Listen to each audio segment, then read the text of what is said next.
Hey, everybody, welcome to the third episode of the Strategy Game podcast. I'm your host, Lauren Shippey, and today we are excited to dive in to what it looks like to cultivate resilience.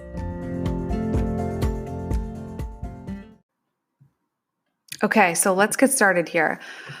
We are experiencing a lot of volatility right now, a lot of uncertainty in the world. And when we're experiencing this feeling, it can feel scary, unsettling, and uprooting on many levels. So we're out of our normal routines. Our work situations are probably changing very fluidly, and protecting our safety takes priority.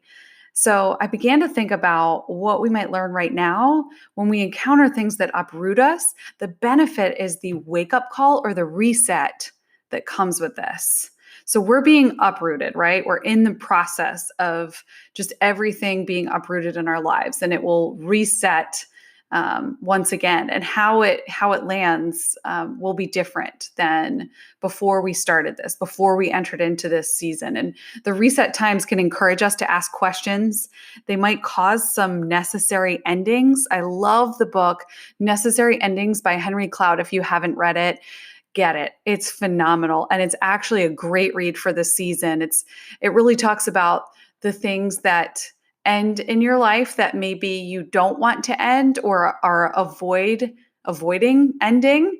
And when they finally do end, how great you feel and what a release it is. So there are certain things that happen to us that I believe we dread, but once they happen, they're actually better for us. And so I was thinking about this and just the end to some things that may allow for the birth or the rebirth of new things. And so I was thinking about this practice of resilience and how we can remain resilient in a period of uncertainty. And there are so many things that are out of our control right now. So how do we move forward?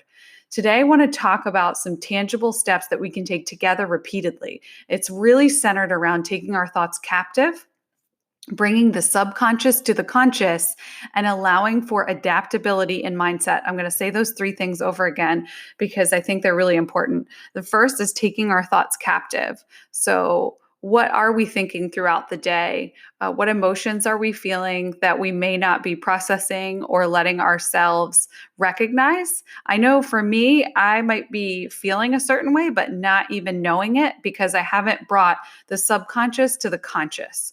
So I would encourage you to really write this down or think through this throughout the day. Am I bringing the subconscious to the conscious? And if not, what's blocking that? And how can I start doing that so that I can process through things and that I can foster and cultivate adaptability in my mindset?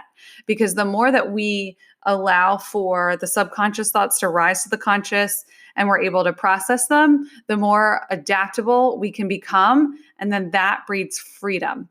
So this is all connected together. So I'm going to go through 4 things I think that could help us move forward and cultivate resilience during this time. Number 1, identify the fear. What is the worst case scenario for you right now? Walk yourself through that process. What would happen if? And follow the rabbit trail to the end. Where would you be at the end? The worst case scenario, losing your job, closing your company, declaring bankruptcy.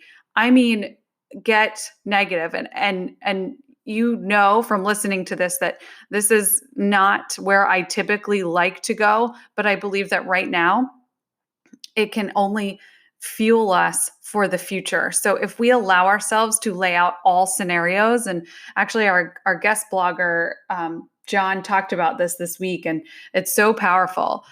Just talking about going through the practice of being prepared. So write that out and use the 5 whys. We talk about this framework a lot. It's from Ash Mariah. And he created this lean framework business model. It's really brilliant, and I've used it a lot. But he goes through this process of applying the 5 whys. It's like peeling the layers of an onion. And we also talk about this in the strategy masterclass. So, what if you lost your job? Or what if you did not have enough revenue coming into your company to be able to support all of your expenses? What would happen? and then write it down. Okay, why? Write out that answer. Why? Write out that answer. And you do that literally 5 times on a piece of paper. The exercise is so simple, but it's so powerful because it allows you to go to the very end of the rabbit trail in your mind and to go to that place and look around once you get there and see that there is still hope, even in the darkest of places. And so that is the power of identifying the fear, bringing the subconscious to the conscious, and calling it out. Number 2, once you get there to the end of the rabbit trail or the worst case scenario, look around. Feel what it feels like to be there, journal through it or talk through it with your trusted people. And once you're able to begin to process what this might look like, it's not imaginary anymore, esoteric, and it allows the situation to become real for you in order to gain your footing on what this might look like. And so I really believe that just bringing the subconscious to the conscious creates freedom for you. And you can do this over and over again throughout your day. Like this might be a framework or a pattern that you actually get into. Okay, I'm feeling something coming up. I'm experiencing some fear, or I have a very realistic, really difficult situation in front of me. Okay, let me sit down. Let me apply the 5 whys. Why or what? 5 times, right? Let me get to the root of it. Let me uncover it. And then let me look around, see what it's like to be there. And then let me gain my footing and get some solutions together. Number 3, lay out all of the scenarios or options in the situation. What do you still have? What are the options for adaptability in your business? What do you have that people need or are going to need right now in these times? Is there a way to adapt what you offer or shift what you offer in this season? What expenses can you cut? Go back to the gap analysis podcast if you haven't listened to that one. So once you process through the fear or the emotion, bring the subconscious to the conscious and journal through worst case scenario, look around, then I would suggest laying out all of the options in the situation. But don't try to do that before you have processed through steps 1 and 2, because you haven't gained your footing yet. You haven't gained your shifted your mindset back to the create or visionary capacity to be able to strategically plan. Number 4, this is the last one. Talk through it with your trusted people. Verbalizing what you've identified will help you process it and allow people to brainstorm with you. So just stay in it together, continue to iterate, and work through the emotions that come along with the volatility in order to maintain that adaptability that will protect you and your team. We need each other right now. We need community. And I know we're connecting a lot virtually, and it's almost like we're more connected in some ways than we were before this because we're needing it, we're craving it, and it's necessary if we want to get anything done or see anyone.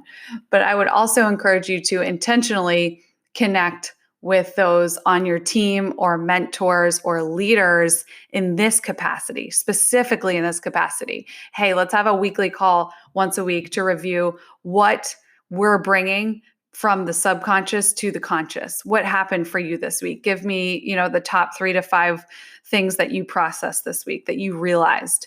And then what did you realize once you looked around? Or have a call like, hey, let's go through our worst case scenarios together. Let's go there. Let's go to the end of the road and see what it looks like. Let's look around together and then let's help each other get some scenarios together. So I would just encourage you to use the people around you in this way. People are looking for this kind of connection right now, and having these conversations will truly help you and help iron sharpen iron. So thanks so much for listening. As always, you can give us a shout out. You can check out www.storywork.co or email me, Lauren@storywork.co.